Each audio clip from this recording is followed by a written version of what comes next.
Com mais de 40 anos de experiência e reconhecimento, o Sicopn qualifica pessoas de todas as idades.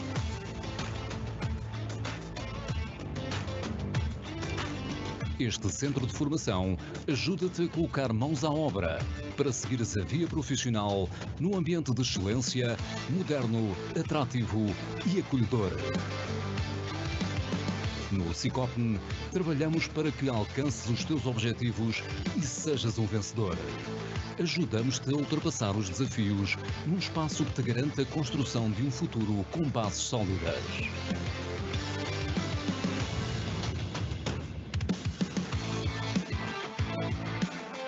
Com os olhos voltados para o futuro e com uma forte aposta na inovação pedagógica, temos a solução para uma formação de sucesso que te ajudará a crescer.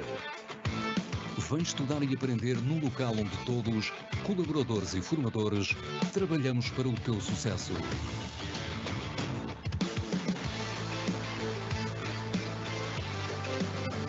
Orientados para as necessidades atuais das empresas, criamos a ponte perfeita para a tua entrada no mercado de trabalho. Estabelecendo parcerias, apoiamos os empresários, os trabalhadores e todos os candidatos às profissões no setor da construção civil e obras públicas. É bom estudar aqui.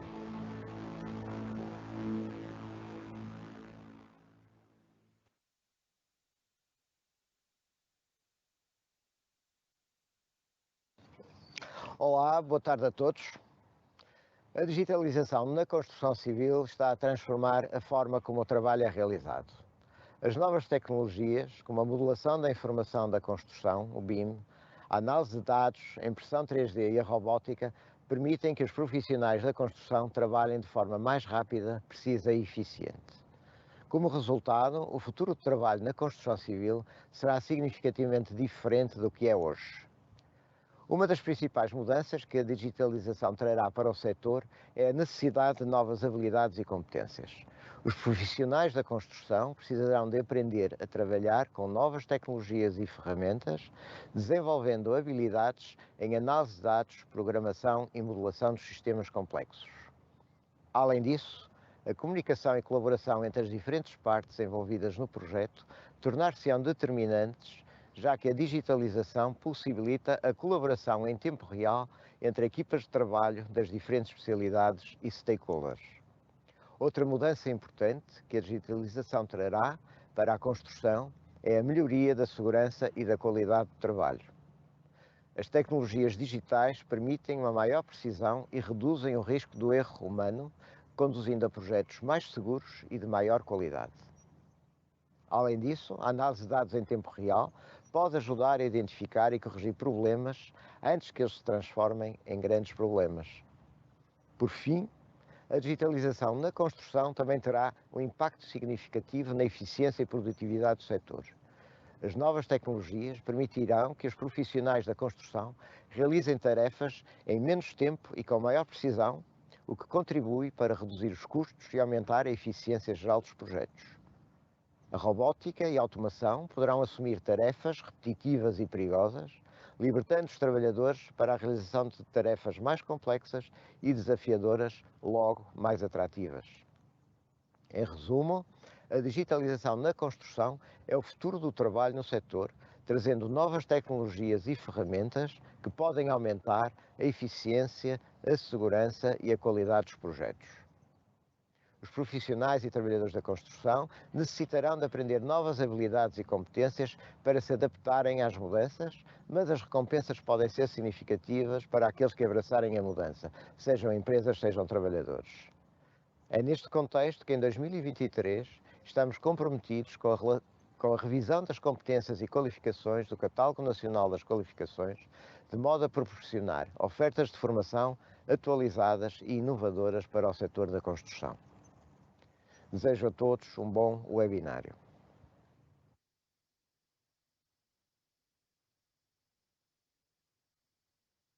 Muito boa tarde a todos. Bem-vindo ao webinar Quinta às 5, da responsabilidade do Sicop. Eu chamo João Sergeira, sou professor na Universidade de Minho, sou doutorado em Economia e tenho vindo a trabalhar em questões de economia do trabalho, economia da educação, avaliação de programas e políticas públicas. Espero que o tema de hoje, que é competências dos jovens, qualificações para um futuro com sucesso, seja do vosso interesse e que vos seja útil. Qualquer pergunta, qualquer questão, estaremos também no fim disponíveis para poder debater convosco. Fiquem livres, por favor, de comunicarem, de partilharem as vossas ideias, fazer os vossos comentários, colocarem as vossas questões e, portanto, acho que vão ser alguns minutos interessantes, espero eu. Pelo menos foi para isso que estou cá hoje. Espero trazer aqui alguma informação importante, nomeadamente no que diz respeito ao futuro do ensino profissional em Portugal, mas mais concretamente naquilo que diz respeito às competências que vão ser as competências-chave para o futuro. Bom, a minha apresentação vai ter 3 tópicos principais.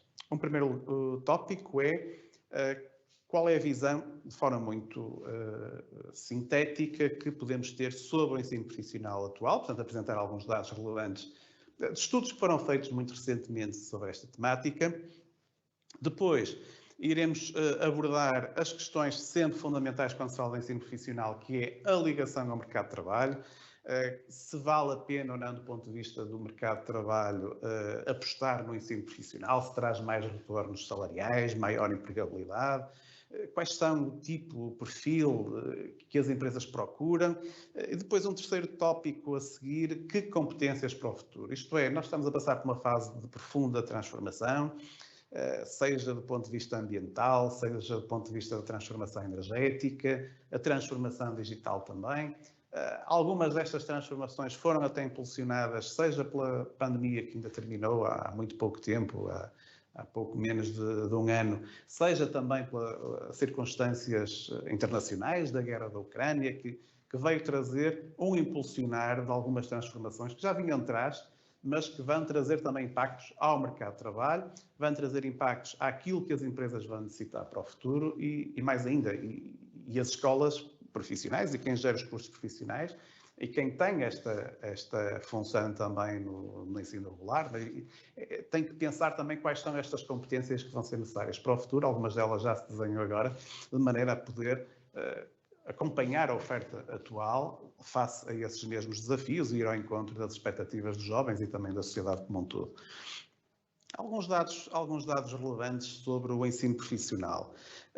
Atualmente já representa cerca de 37% dos alunos no ensino secundário. Há um objetivo a longo prazo de chegar até aos 50%, eventualmente até aos 55%.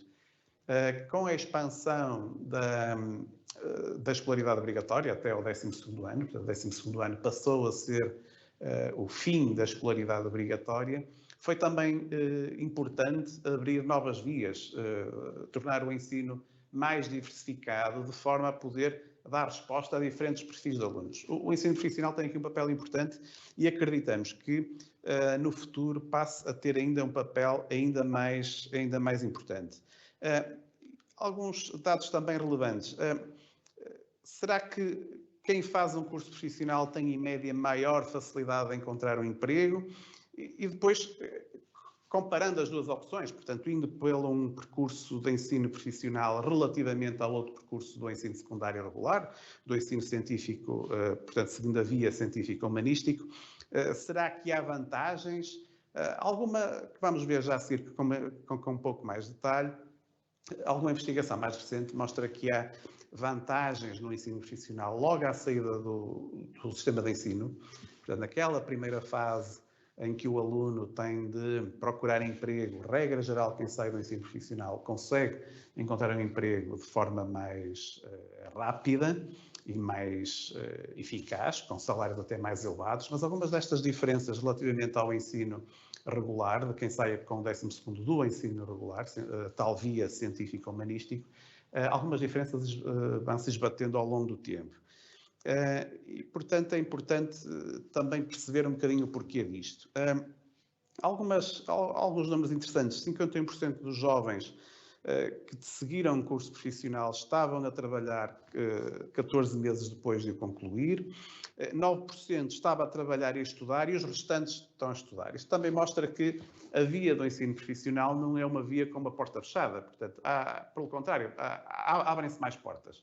Abre-se a porta no sentido da maior empregabilidade, abre-se a porta de maior possibilidade de combinação entre o emprego e o estudar ao nível superior, mas a porta de acesso ao ensino superior não está fechada. E isso é um ponto importante, que é não pensar o ensino profissional como o fim de um caminho. Pelo contrário, e vamos ver a seguir também, tem que ser o princípio de um caminho mais longo. Aliás, que com vidas ativas cada vez mais longas, até porque estamos a passar por um processo de envelhecimento da população, de alargamento da idade da reforma, nós vamos precisar de ter, ao longo da vida, vários momentos de formação profissional. Bom, isto é importante. Portanto, cerca de 1/3 dos jovens que concluíram um curso profissional optam por prosseguir de estudos. A maior parte deles em cursos técnicos superiores profissionais, de curta duração, são cursos de 2 anos, que têm vindo a aumentar muito a oferta em Portugal, não só nas cidades, nas maiores cidades que tradicionalmente têm ensino superior, mas também começa a surgir polos, nomeadamente institutos politécnicos, em localidades mais pequenas, com esta oferta de cursos técnicos profissionais. Isto é uma possibilidade muito interessante, até porque há vagas exclusivas para estudantes que vêm do ensino profissional, mas também encontramos percentagens elevadas de jovens que vão pelo ensino profissional politécnico, ou pelo ensino superior politécnico, ou pelo ensino superior universitário.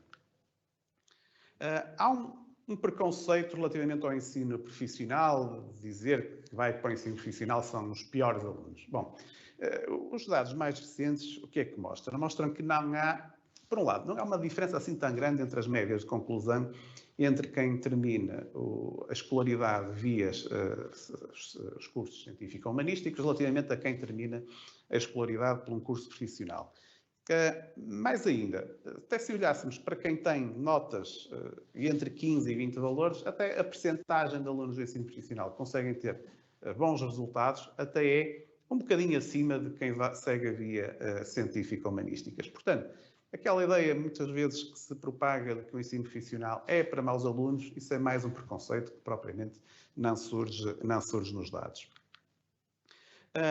E, por outro lado, cada vez mais, a nível internacional, o ensino profissional é visto como uma prioridade. E, portanto, é visto como uma prioridade por vários motivos. Porque traz um conjunto alargado de benefícios económicos que são não só extensíveis, portanto, que dizem respeito não apenas ao indivíduo, portanto, à pessoa que faz o curso, mas são extensíveis à empresa onde a pessoa está. Mas se é bom para as empresas, se as empresas se tornam mais produtivas e mais competitivas, se também se traduz numa maior realização profissional de quem está no ensino profissional e depois é um bom profissional e, portanto, consegue ter uma realização profissional, isso também traz, obviamente, um benefício para a sociedade como um todo. Portanto, termos empresas mais competitivas, melhores empresas e, por outro lado, termos profissionais melhor com competências que são adequadas ao mercado de trabalho e, portanto, têm uma remuneração e um percurso profissional atrativo. Isso também é bom e traz um conjunto de outros benefícios, para além económicos, também benefícios do ponto de vista social. Também já agora, até para desmontar um bocadinho esse preconceito relativamente ao ensino profissional, quando nós olhamos para a percentagem de alunos do ensino secundário a frequentar o ensino profissional por país, em 2020, são dados os mais recentes que temos, o que é que verificamos? Portugal ainda continua abaixo da média dos países da União Europeia. Há países da União Europeia com níveis de desenvolvimento muito superiores ao português, com níveis de rendimento e de salários muito superiores, nomeadamente países do centro e do norte da Europa, em que a percentagem dos alunos do ensino profissional ultrapassam os tais 50% que referi há pouco.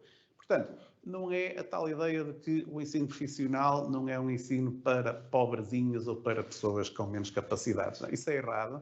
E é errado trazer essa ideia para os mais jovens, a transmitir essa ideia. Não. O ensino profissional, nos países mais avançados, é uma opção válida, tão válida como uma outra opção qualquer.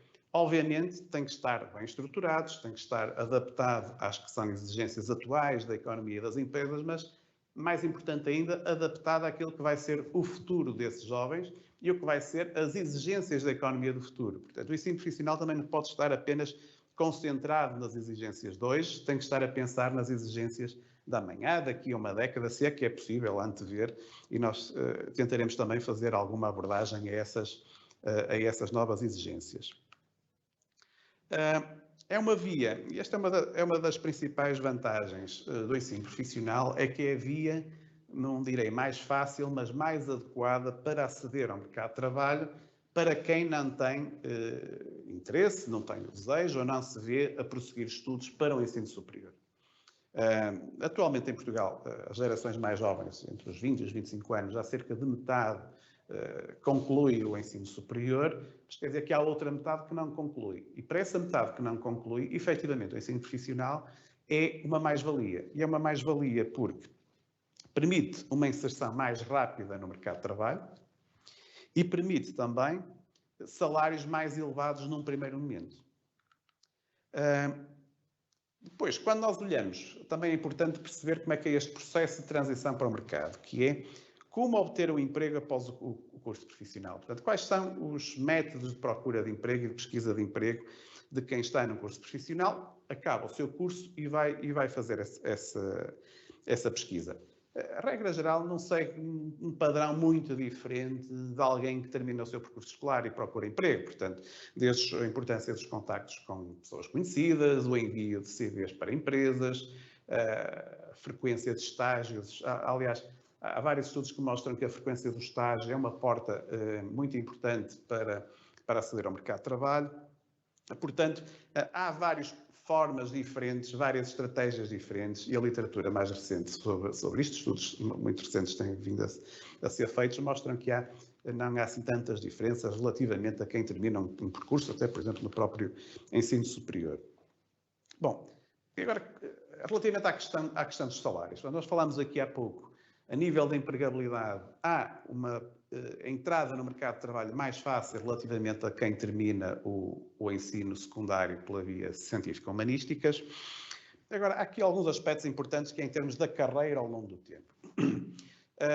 O que é que nós sabemos? Sabemos que, em primeiro lugar, no início da carreira, um jovem com ensino profissional tem maior probabilidade de estar empregado. Ok? Mas com o passar dos anos, essa vantagem tem vindo a diminuir e, eventualmente, até no final, mais a meio da vida ativa, pode até, eventualmente, se tornar uma desvantagem. E é importante perceber porquê. Isto tem muito a ver com o perfil de competências que são adquiridas durante o curso profissional. Há uma vantagem imediata, que é o aprender um conjunto de técnicas, um conjunto de saberes, as tais competências, que podem ser depois aplicadas imediatamente em contexto de trabalho, portanto, estão adaptadas às necessidades atuais da empresa, mas o que é certo é que as coisas evoluem. Portanto, as empresas mudam, a tecnologia evolui, a tecnologia muda, as empresas modernizam-se, umas desaparecem, surgem novas empresas, portanto, a economia é dinâmica. E para se adaptar a este dinamismo da economia, é necessário um conjunto de competências que nós designamos por competências transversais, portanto, competências que podem ser usadas em diferentes contextos de trabalho e, efetivamente, quando olhamos para esta aparente perda de vantagem no longo prazo, pode querer dizer isso. Ou seja, pode querer dizer que alguns dos nossos cursos profissionais deveriam também apostar neste conjunto de competências transversais que podem ser usadas em contextos diferentes. E que contextos são estes? Ou melhor, que competências são estas? São competências que têm a ver com a capacidade de trabalhar em equipa, a capacidade de pensar analiticamente os problemas, por exemplo, de dominar a língua, dominar o português, de capacidade de compreensão escrita, da informação escrita e também de comunicação oral. Enfim, há um conjunto de competências de natureza não tão técnica, não específica de uma profissão, mas que são úteis para um conjunto de profissões variadas. Eu chamo aqui a atenção para um estudo que foi publicado pela Fundação Belmiro Azevedo, que é o projeto EduLog relativamente às questões da educação, onde identificava, a partir do inquérito, para um conjunto de diplomados no ensino superior, quais eram as competências transferíveis, ou seja, o conjunto de competências em que os alunos afirmavam que desenvolveram competências estas, portanto, no grupo das competências transferíveis. As tais competências transversais que podem ser transferidas entre profissões diferentes. Portanto, ter aquela competência é útil para um conjunto vasto de profissões. Então indicavam aquelas onde desenvolveram mais. Foi honestidade e ética de trabalho, pontualidade, motivação e automotivação, trabalho em equipa, autonomia, tomar iniciativa, resolução de problemas, criatividade e inovação, gestão do tempo, aplicação de conhecimentos básicos de matemática e conhecimentos lógico-matemáticos, grau de responsabilidade pelas suas realizações, grau de responsabilidade pela realização de terceiros. Ou seja, todo este conjunto de competências, o que estes alunos diplomados no ensino superior afirmam é que os cursos que eles frequentaram desenvolveram estas competências. Isto é importante, portanto, são, como é óbvio, a questão da honestidade, da ética, da pontualidade, da motivação, etc. São competências que são genéricas, quer dizer, são extremamente úteis e são extremamente importantes, qualquer que seja a profissão que esteja a executar. Obviamente, a coluna do meio também diz a percentagem de alunos que indicaram estas competências em que houve um desenvolvimento mínimo, ou seja, que não as conseguiram desenvolver e, portanto, quem desenha estes cursos, quem gera os cursos, também tem que estar atento se efetivamente os seus cursos e os seus alunos conseguem desenvolver estas competências. De qualquer forma, elas estão ordenadas por grau de importância em termos de respostas que afirmaram que foram desenvolvidas máximo, não é? Ao nível máximo. Agora, vamos olhar para quais são, então, as competências para o futuro. E numa perspectiva ainda de curto prazo, vamos olhar agora para o passado mais recente, que é sempre uma forma de perspectivar o futuro, é olhar aquilo que tem vindo a acontecer, as grandes tendências mais recentes e que sejam possíveis de perspectivar para o futuro. E vamos olhar para essas competências, identificando aquelas que ganharam e perderam preponderância entre 2011 e 2019. Bom, as barras que estão à direita são aquelas que ganharam preponderância, as barras à esquerda, aquelas que perderam preponderância. E verificamos aquelas que estão ligadas mais aos processos de transformação digital, portanto, e ao uso eficiente da tecnologia, estão entre o grupo das competências que mais aumentaram a sua preponderância no emprego nos últimos 10 anos. Por outro lado, competências mais ligadas ao controle das operações, muitas vezes ligado à operação de máquinas, que tem vindo a perder peso, no emprego em Portugal. Portanto, há aqui um conjunto de competências que tem vindo a crescer e convém agora perceber, relativamente ao futuro, se estas tendências vão se manter e se vai haver aqui mudanças ou se há aqui alguns aspectos que temos que ter em consideração como grandes tendências para o futuro.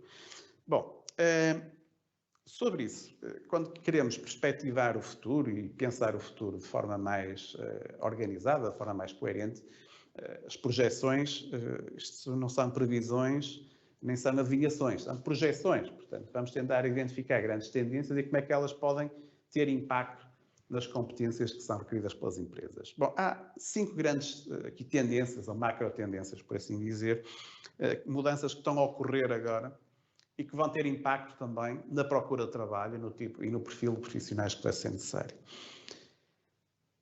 Primeiro, a questão da tecnologia e do digital. Portanto, aqui vai ser um grande driver em termos de mudança de perfil de competências.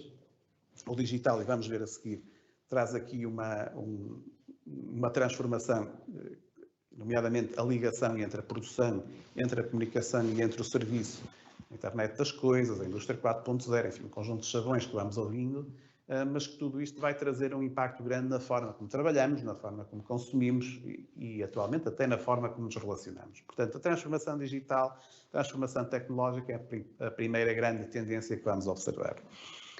A segunda grande tendência também é a alteração do padrão da globalização. Portanto, as tensões atuais a nível internacional estão a mostrar não acredito que seja uma inversão do padrão da globalização, ou vamos ter menos globalização, eu creio que não é isso.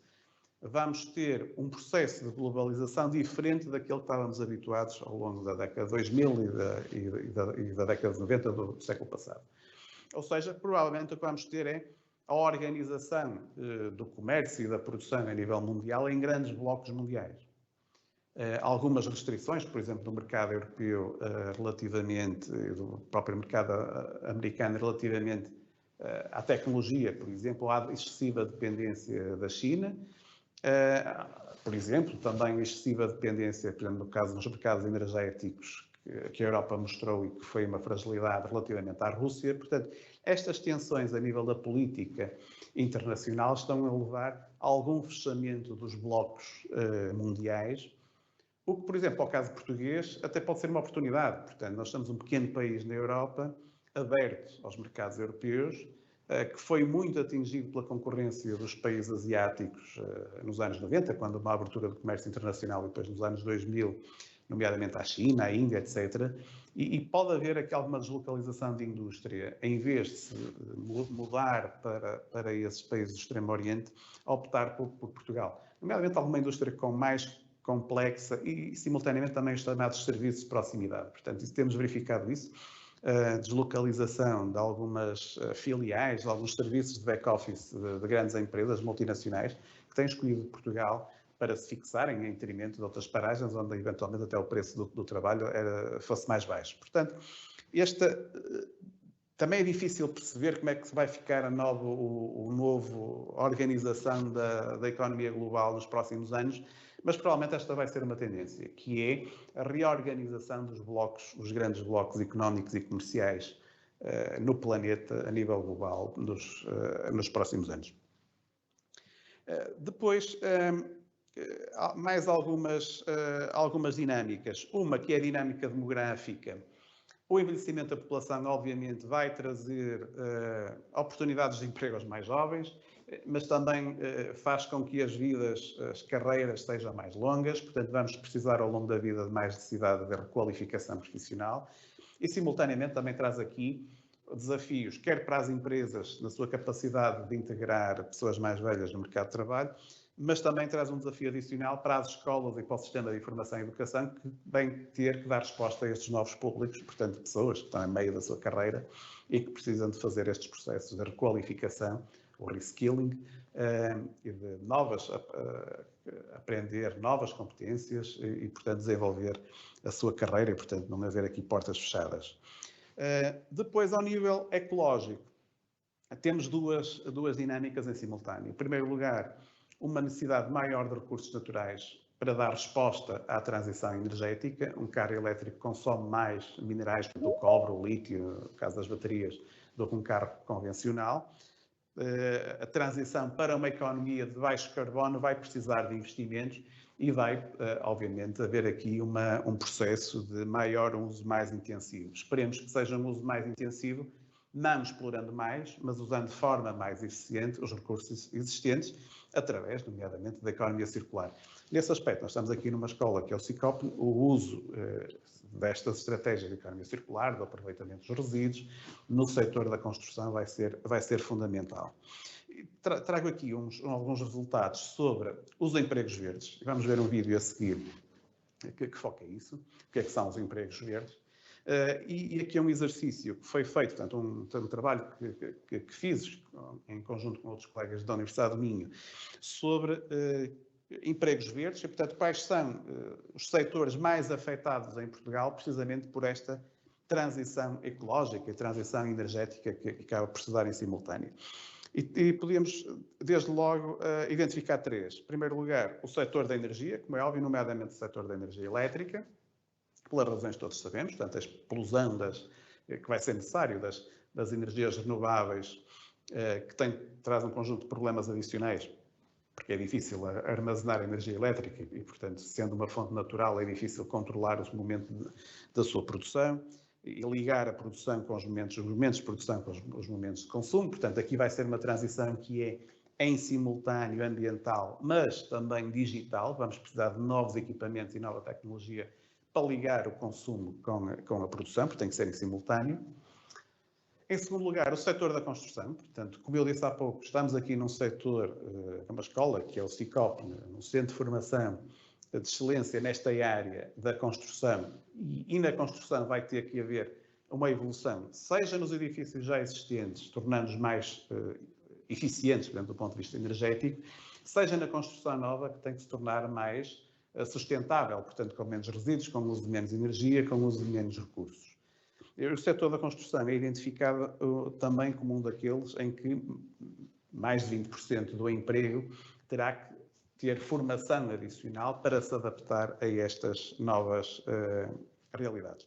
Depois temos outros setores, parecem quase óbvios, que o caso dos transportes, da captação de água, armazenagem, etc. Portanto, alguns setores que estão mais ligados a questões ambientais e outros que vão ter que se renovar para se tornarem mais eficientes no que diz respeito ao uso ou da energia ou das matérias-primas, ou se tornarem também mais sustentáveis.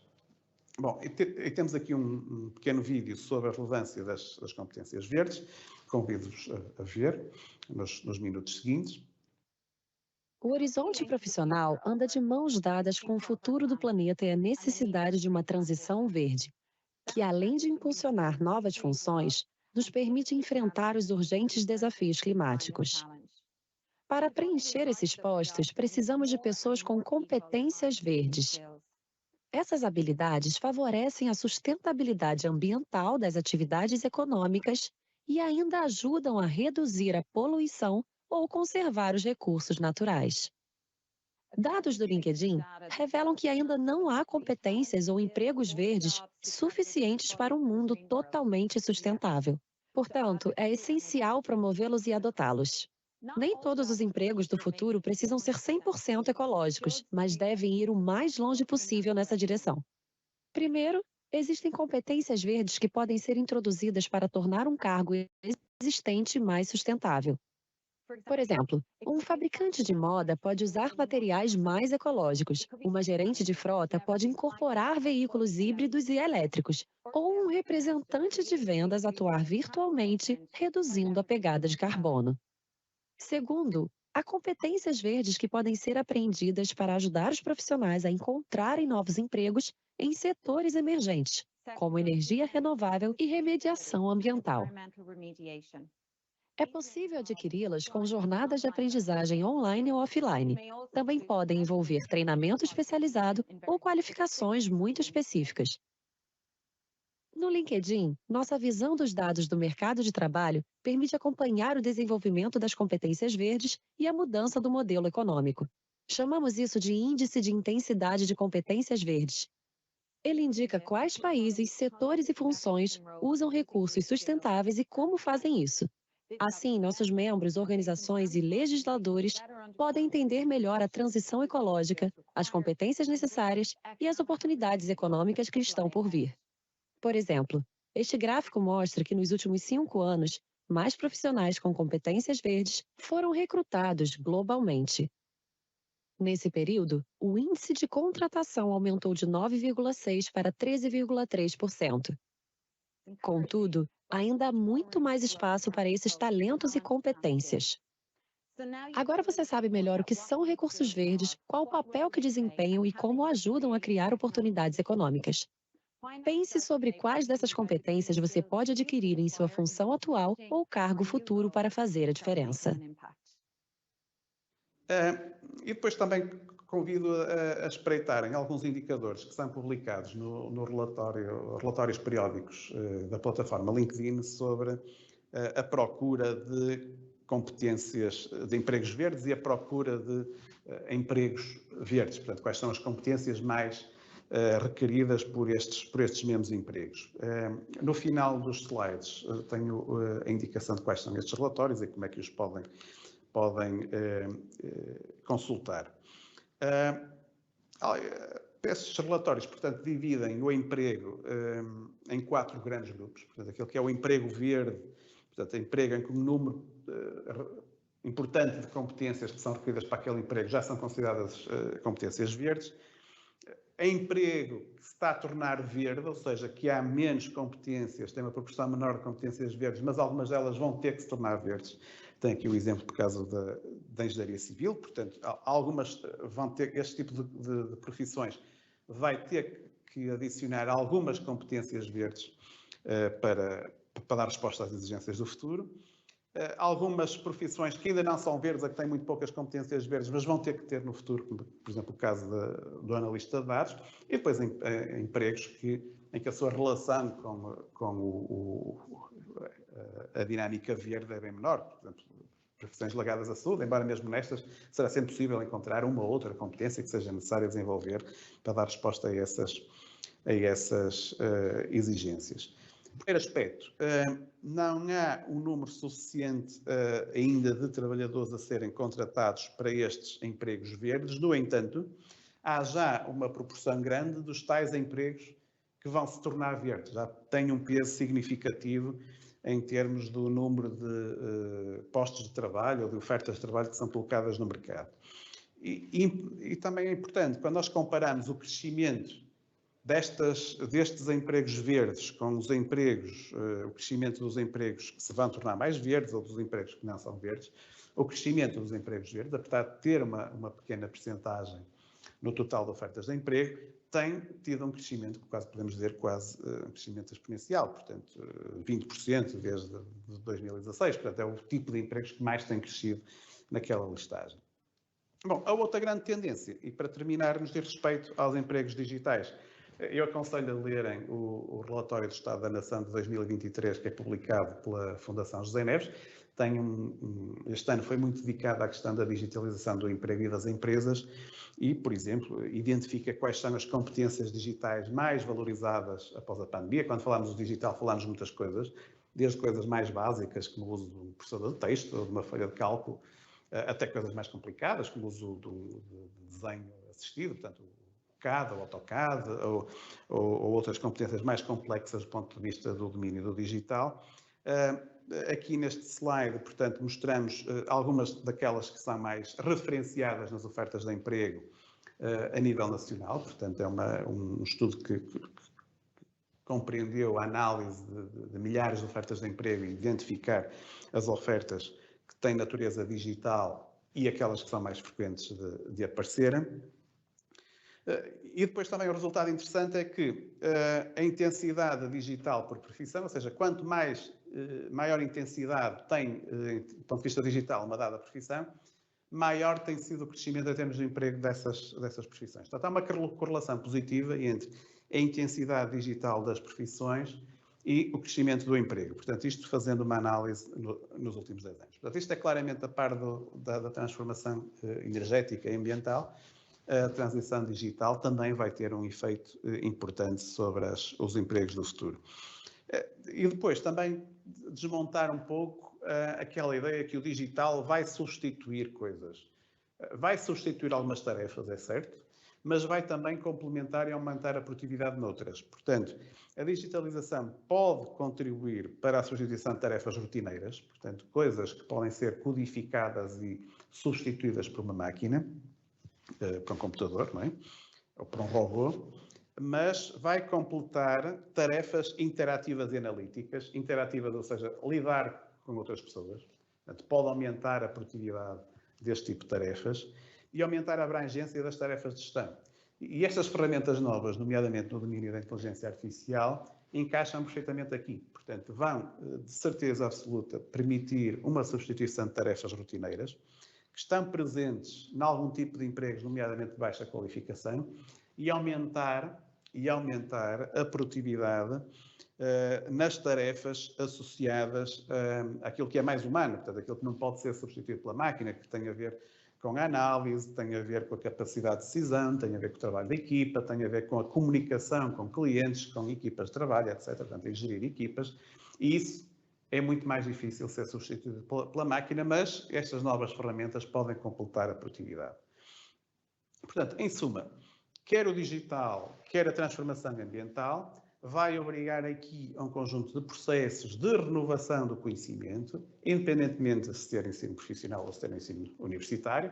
Daquilo que falámos há pouco, de que as vantagens do ensino profissional parece que se esgotam ao longo do tempo, só se esgotam se não houver esta capacidade de ter aprendizagem ao longo da vida. E, portanto, se quem for gestor de um curso, quem for gestor de uma escola profissional, quem tiver responsabilidades a este nível, deve também pensar na criação de cursos de curta duração, de cursos adaptados ao público adulto, porque vai haver procura, seja do lado das empresas, seja do lado dos trabalhadores, para cursos de curta duração, dirigidos a curta, ou média, ou longa, portanto, mas adaptados a estas novas exigências que referi há pouco.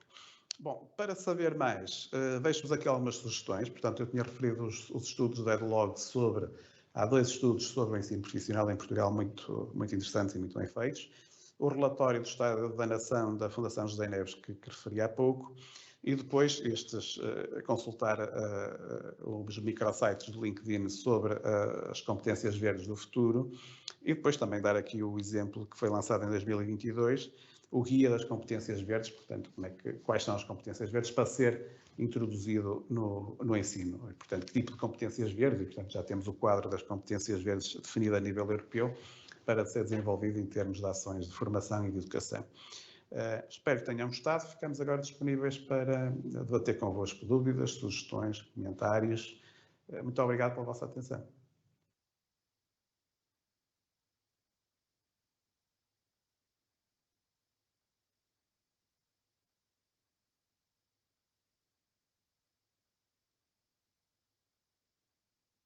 Olá, boa tarde. Muito obrigada a todos mais uma vez por estarem aí desse lado, aqui connosco no nosso webinário Quinta às 5. Agradecer também ao Dr. João Cerejeira por ter vindo falar deste tema que a nós pareceu-nos ser uma altura muito importante falar sobre esta questão, porque temos milhares de jovens neste momento a tentar decidir sobre que caminho seguir, e nós achamos, quando decidimos falar sobre isto nesta altura, que seria oportuno, porque os jovens, se calhar, não estão preocupados com aqui algumas questões que foram vistas, mas acho que a informação é importante também para os pais e para quem os ajuda na decisão, e os ajuda a percorrer, no fundo, tudo que deve ser seguido para que eles consigam tomar esta decisão, se vou para o ensino profissional, se vou para o ensino dito normal ou regular. Eu espero que com esta apresentação tenham ficado um bocadinho mais esclarecidos. É evidente que eu, não querendo aqui puxar a brasa à nossa sardinha, porque estamos aqui, somos um centro de formação profissional para aqueles jovens que estão mais indecisos sobre se vão querer ou não o ensino superior, para mim parece-me sempre uma boa ideia optarem pelo ensino profissional, porque pelo menos conseguem ficar com uma equivalência ao 12º ano e com uma qualificação profissional. Para além destes estudos, eu queria também aqui dizer que nós também fazemos as nossas estatísticas internas e que neste momento os nossos níveis de empregabilidade, e porque estamos a falar aqui só do sistema de aprendizagem, aquela formação que dá equivalência ao 12º ano, nós neste momento temos cerca de 80% de empregabilidade. Há alguns dados que nós não conseguimos aferir, mas entre quem fica empregado e quem segue para o ensino superior representa já um número considerado.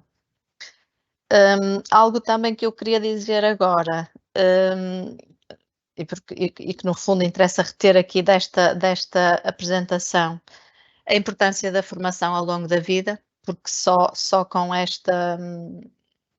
o facto de nós fazermos esta formação, interessarmos-nos por nos qualificarmos sempre, e vai ser fundamental agora nesta transição digital, e só com esta qualificação ao longo da vida é que nós nos vamos conseguindo também distinguir da nossa concorrência como profissionais.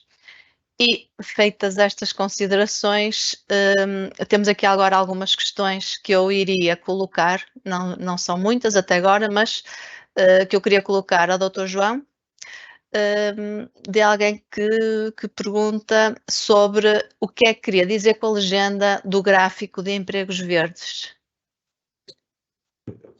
Bom, boa tarde a todos. Muito obrigado pela atenção de quem seguiu este webinário. Relativamente, quer dizer, não percebi muito bem qual foi o gráfico, mostrei alguns sobre a questão dos empregos verdes. Há um primeiro sobre o impacto desta transição do emprego em Portugal, onde eu identifico, de facto, a percentagem dos trabalhadores dentro de cada setor que podem vir a ser afetados por esta transição. E aqui convém dizer o seguinte: a transição será em 3 níveis. Portanto, um nível há um conjunto de profissões cuja procura vai aumentar, por exemplo, e algumas que são óbvias, por exemplo, instalador de painéis solares, outras menos óbvias, mas são aquelas profissões onde vai aumentar a procura. Há outras profissões onde vamos ter uma necessidade de requalificação.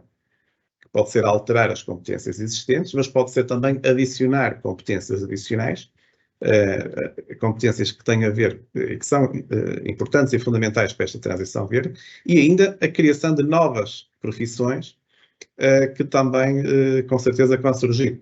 E, portanto, esta transição, em alguns setores, como eu identifiquei, o caso da energia, o caso da construção, este conjunto de mudanças, de 3 níveis, vai afetar, em alguns casos, o emprego em cerca de 20%, 30%, 40%.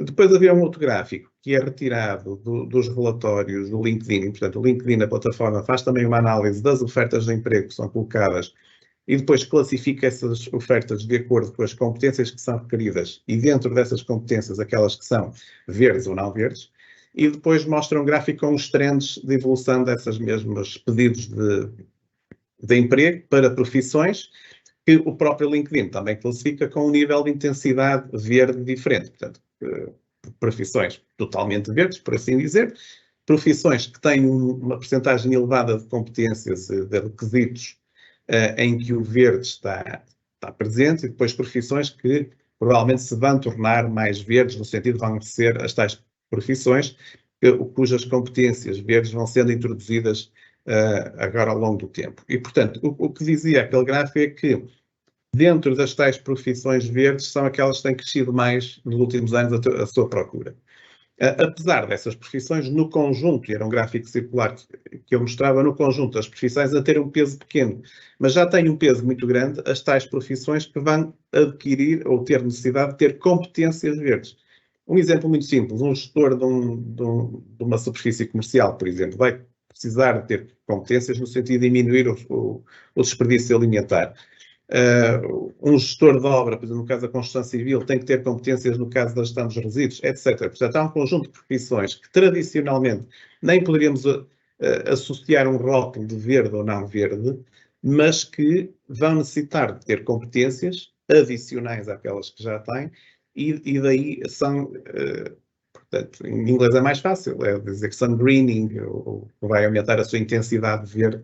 Para português é mais difícil traduzir, mas a ideia é mesmo esta. Portanto, dos 3 gráficos que mostrei, as ideias principais eram estas.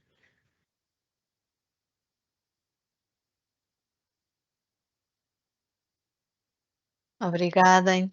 Temos aqui outra questão, que é, alguém coloca o seguinte: creio que há estudos que indicam que por postos de trabalho que se acabam, vou reformular, que postos de trabalho que acabam por causa da tecnologia, criam-se ainda mais relacionados com a tecnologia. É verdade? Eu não sei se conseguiu perceber a questão.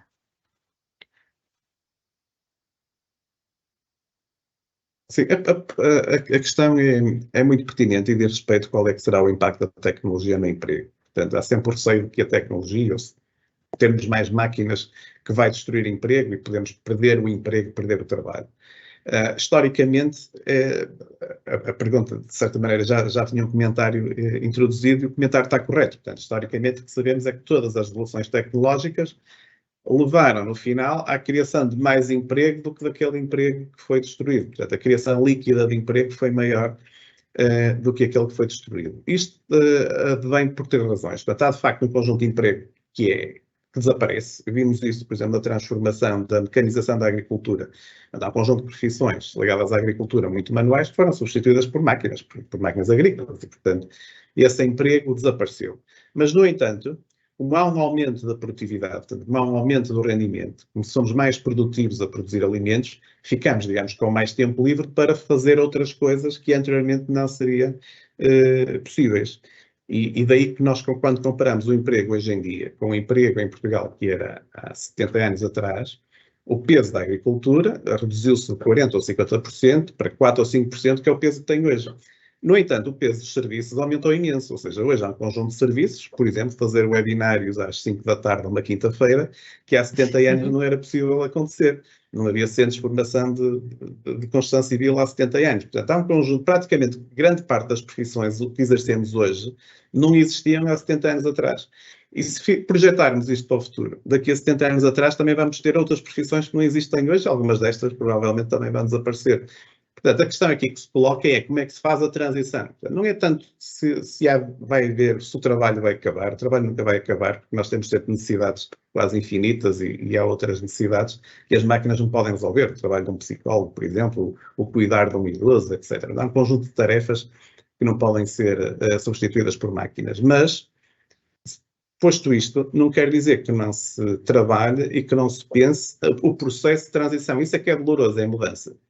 Que é aquelas pessoas que deixam de ter as suas competências vão ser substituídas por máquinas, pelo digital, pelo robô, pelo que for, pela tecnologia, e depois o que é que vão fazer a seguir? E, portanto, aqui o papel da formação ao longo da vida, que eu acentuei bastante durante a apresentação, e a doutora Tabal também já mencionou, é fundamental, que é para adquirir as novas competências para poder lidar precisamente com esses novos recursos.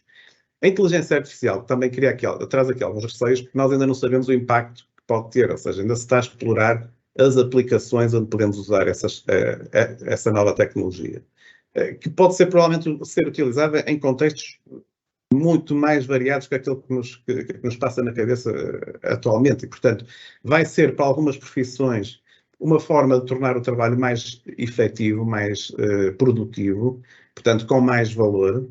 Outras profissões eventualmente até podem desaparecer. E, portanto, aqui a chave é que competências dar aos jovens, e não só aos jovens, mas também aos adultos ativos, para que retirem partido e tirem o proveito do uso dessas novas tecnologias. Portanto, essa é que deve ser a pergunta. E portanto, voltando à questão que foi colocada, a questão, que tinha uma afirmação, está correta. Portanto, ou tinha uma dúvida, está correta. De facto, a tecnologia, historicamente, não destruiu emprego, criou emprego. O difícil sempre foi fazer a transição entre velhas tecnologias e novas tecnologias. E são sempre elementos de tensão social e aí o papel, obviamente, das políticas sociais, das políticas de emprego, das políticas de formação é um papel fundamental.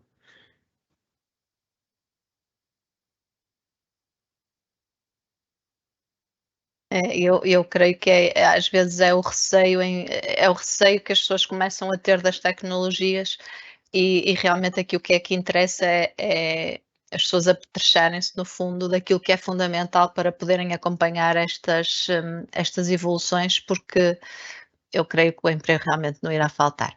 E agora uma última questão, creio eu, não é ainda a última. Alguém pergunta o que é que se pode fazer e quem é que pode fazer para acabar com a ideia errada de que a formação profissional é inferior ao ensino dito oficial? E já agora, se essa estigmatização da formação profissional acontece só em Portugal ou também no resto da Europa? Bom, essa é uma boa questão. Talvez começando pelo fim, se acontece só em Portugal ou também no resto da Europa. No resto da Europa, nomeadamente os países do centro da Europa, tem uma tradição de valorização do ensino profissional que não é tão frequente, ou pelo menos acabou por não ser. Creio que em Portugal foi valorizado em determinada fase da nossa história recente, depois acabou por ser desvalorizado e acabamos por sofrer um pouco isso. No resto da Europa, nomeadamente sistemas já muito robustos de formação profissional, muito ligados à indústria, portanto, com uma componente de participação das empresas forte, regra geral, são sistemas que são valorizados pela sociedade. No caso português, há efetivamente uma estigmatização. Eu acho que há aqui um problema de comunicação. Havia um problema que foi o ensino técnico, portanto, já há 40 ou 50 anos, que era o ensino profissional como ser o fim da linha e não a oportunidade para avançar para o nível universitário, não é? Portanto, quem quisesse ir para o nível universitário teria que seguir o antigo liceu, e as escolas técnicas davam origem, mais tarde, quando muito, ao ensino politécnico. Portanto, eu acho que isso terminou já há muitos anos. E é importante passar essa mensagem. Portanto, o ir para o ensino profissional não é o fim da linha. Pelo contrário, pode ser eu abrir portas para... E as portas podem ser, caso haja essa apetência, passar diretamente para o mercado de trabalho, perfeitamente legítimo, tem competências para isso, mas também pode ser aprofundar os estudos a nível do ensino superior, com várias opções existentes, desde o ensino universitário, desde o politécnico, desde os cursos técnicos profissionais de curta duração, e, por que não também trazer o ensino profissional ou de nível superior, por exemplo, para quem já tem uma licenciatura com baixo retorno económico ou com baixa empregabilidade. Portanto, eu acho que são aqui duas vias diferentes. O que é que se pode fazer? Eu acho que é, por exemplo, iniciativas como esta, explicar os bons exemplos, mostrar aquilo que se faz, e, nomeadamente, uma campanha também forte junto das escolas do ensino regular que também oferecem vias profissionalizantes para que não seja aquele aluno, digamos, que é mau aluno e é encaminhado para o ensino profissional só porque é mau aluno. Portanto, isso é uma prática que não faz sentido nenhum. Portanto, não é uma forma de resolver problemas. Estraga o ensino profissional e também estraga, digamos, até pode estragar algumas carreiras, alguns percursos. Portanto, se for esse o critério de escolha. Portanto, se o ensino profissional efetivamente for de qualidade, tiver bons exemplos, portanto, acabar-se-á por impor face à realidade, e, portanto, eu isso não tenho dúvidas. E os dados que temos em termos de empregabilidade, em termos de salários que mostrei ao longo da apresentação, também mostram isso. É certo que também mostram que é necessário ter um conjunto de competências transversais que permitam a adaptabilidade ao longo da vida. E, portanto, isso também é uma chamada de atenção muito importante para quem está ao nível da gestão e da produção deste tipo de formação.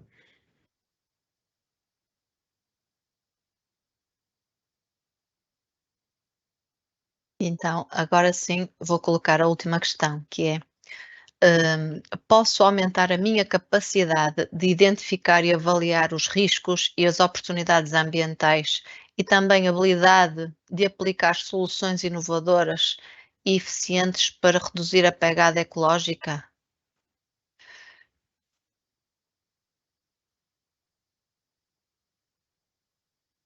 Bom, esta é uma pergunta bastante vasta, porque isto vai depender muito da área de trabalho de cada pessoa, portanto, da sua profissão. De facto, eu posso partilhar convosco, portanto, há um documento realizado como eu disse, por uma equipa daqui da Universidade de Minho, que eu coordenei, sobre os empregos verdes em Portugal. Foi um trabalho para o Ministério do Trabalho. Ele está disponível online e tem para a identificação de quais são as competências ditas verdes para um conjunto vasto de profissões. Esta seria a resposta mais direta. Portanto, a nível europeu, há um catálogo de competências feito pela IESCO, e dessas competências identifica aquelas que são verdes e ajusta depois com as profissões. E, portanto, esse catálogo, e, portanto, esse resultado dessa análise está disponível nesse trabalho. E, portanto, o que eu aconselharia junto das associações setoriais, junto até dos centros de formação da área em que for, com certeza, para cada uma das profissões, são identificados um conjunto de áreas, de competências que têm que ser desenvolvidos precisamente nesta área ambiental.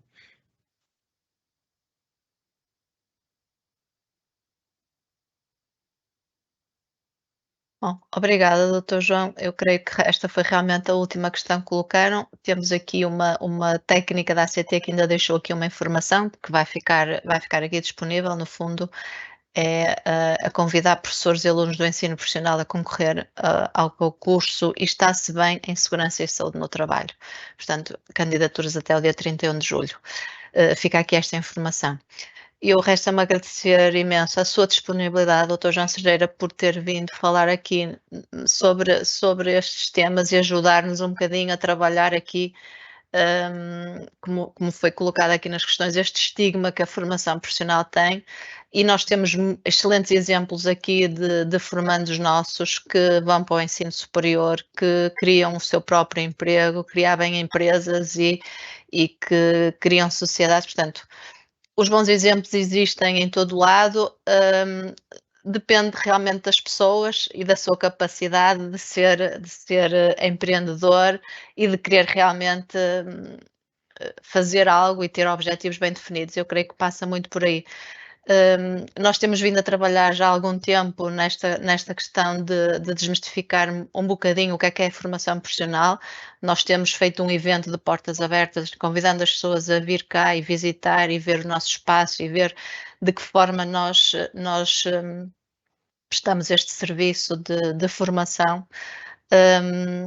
E, portanto, creio que em algumas áreas isto começa a melhorar, mas eu acredito que, pronto, isto é um trabalho que às vezes não se consegue de um dia para o outro.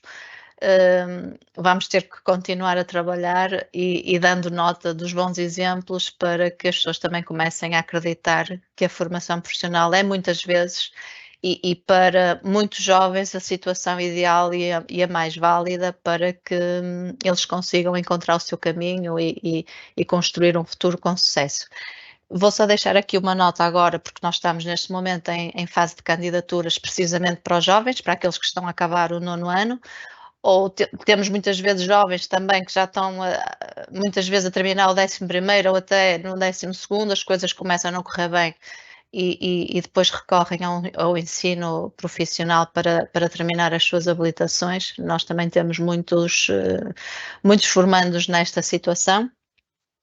E nós temos então, em termos de saídas para o próximo ano letivo, vamos ter o técnico de informática de sistemas, o técnico de obra, o técnico de instalações elétricas, medições e orçamentos e o técnico de topografia. Portanto, são saídas profissionais muito ligadas ao setor da construção. Queria aqui também dar esta nota que realmente, embora estivéssemos a falar sobre a formação profissional no geral, nós aqui somos um centro para a construção civil e, portanto, dar nota também que neste momento são profissões que 100% poderemos garantir de empregabilidade.